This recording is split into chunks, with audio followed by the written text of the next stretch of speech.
Captain I Singh Bhadauria, प्रवक्ता BJP Sandeep Tripathi, नेता कांग्रेस, और साथ ही साथ आनंद त्रिपाठी, राजनीतिक विश्लेषक हमारे साथ रहेंगे चर्चा में। आप तीनों मेहमानों का बहुत स्वागत है। सबसे पहले मैं भदौरिया साहब आपके पास ही आना चाहूँगा। आज राहुल गांधी ने प्रेस कॉन्फ्रेंस की, उन्होंने प्रेस कॉन्फ्रेंस की शुरुआत में ही आरोप लगा दिया कि हम लोग प्रेस कॉन्फ्रेंस तो कर रहे हैं लेकिन प्रधानमंत्री नरेंद्र मोदी प्रेस कॉन्फ्रेंस भी नहीं करते, जवाब नहीं देते, हम लोग तो मीडिया के सामने आकर बात कर रहे हैं। बिल्कुल आशीष जी, जो राहुल गांधी कह रहे हैं, तो आप जानते हो कि राहुल गांधी की बातों के लिए उनकी पार्टी ही उन्हें सीरियस नहीं लेती है। वो बात अलग है कि पार्टी के लोग, उनके लिए और कोई नेता भी नहीं है, क्योंकि रहना उन्हें गांधी परिवार के अंडर ही है, काम वही करना है, मगर मन से स्वीकार कोई नहीं करता है। जिस तरह से आपने देखा होगा, इनके पुराने नेता राहुल गांधी की ही वजह से जब देखा कि पार्टी खत्म होती जा रही है तो पार्टी ज्यादा से ज्यादा अच्छे नेता सब छोड़ के चले गए जी। और राहुल गांधी ने जो यात्रा है उसको नारा दिया है, भारत जोड़ो जी। बड़ा, इससे ज्यादा शर्म की बात और क्या हो सकती है कि जिस पार्टी ने पहले प्रधानमंत्री ने ही भारत को तोड़ दिया हो, भारत को खंड खंड कर दिया हो, और आज वो पार्टी के दूसरे जो है ना, आज मुखिया है, वो कह रहे हैं कि भारत जोड़ो। अरे आपको भारत जोड़ना है तो पहले पाकिस्तान से यात्रा शुरू करें ना। हमारा तो देश एक है, हमारा तो कन्याकुमारी से लेके जम्मू कश्मीर तक हमने एक कर रखा है। आपने तो यहाँ भी पाकिस्तान का बंटवारा करने के बाद भी इनका मन नहीं भरा था, फिर भी इन्होंने जो है ना जम्मू कश्मीर को अलग करने की पूरी कोशिश करी। जिस तरह से वहां धारा 370-35A लगाई, जहां पर 2 विधान 2 निशान 2 प्रधान, ये नीति वहां पर जो अपनाई थी, तो भारत को तो आपने तोड़ा है, आपने कहीं कसर नहीं छोड़ी है।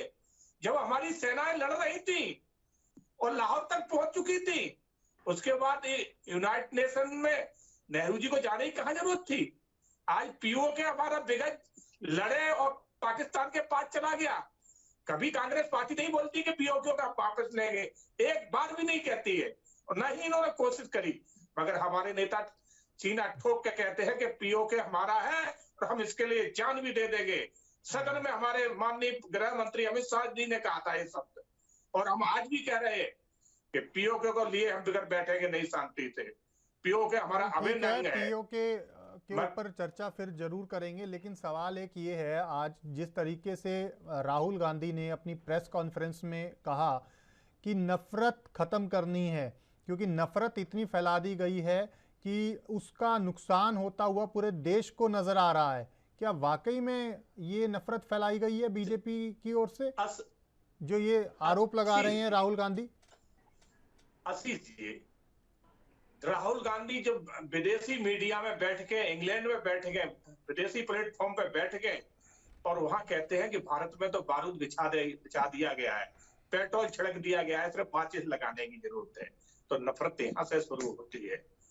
जब जो है जेएनयू में भारत तोड़ो के नारे लगते हैं कि भारत तेरे टुकड़े होंगे इंशाअल्लाह, तो राहुल गांधी उस कन्हैया कुमार के कंधे पे हाथ रख के उसका समर्थन करते हैं जाके। नफरत यहां से पैदा होती है। जब भारत आजाद हुआ था, संविधान में कहीं भी सेकुलर शब्द नहीं था। इमरजेंसी लगा के पूरा देश को बंधक बना के, प्रेस मीडिया सबको बंधक जेल में डाल के, राजनीतिक पार्टियों को जेल में डाल के, और इन्होंने सेकुलर शब्द संविधान को बदलवा के डलवाया। यहीं पर नहीं रुके, उसके बाद फिर इन्होंने एक अल्पसंख्यक आयोग भी बनाया, और तो और प्रधानमंत्री ने यहां तक कहा कि भारत के जितने सरकारी संस्थान हैं, इन पे पहला अधिकार मुस्लिम का है। ठीक है, तो मेरे को सिर्फ एक सवाल का और जवाब दे दीजिए भदौरिया जी, एक सवाल का और जवाब दे दीजिए। जो आज आपकी पार्टी ने उठाया वो था राहुल गांधी की टी शर्ट को लेकर। सवाल ये है कि अगर राहुल गांधी ने वो टी शर्ट पहनी है तो इसमें बीजेपी को समस्या क्या है?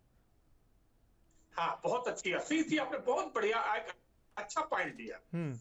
आप सोचिए कि जो भारत जोड़ो यात्रा की बात कर रहे हैं और 41-42 हजार की टी शर्ट पहन के चल रहे हैं, और उनके साथ जो कंटेनर चल रहे हैं, आप देख रहे हैं ना, 100 से अधिक कंटेनर बनाए गए हैं और एक एक कंटेनर में 2.5 3 करोड़ रुपए खर्चा किया गया है उनको एयर कंडीशन बनाने के लिए।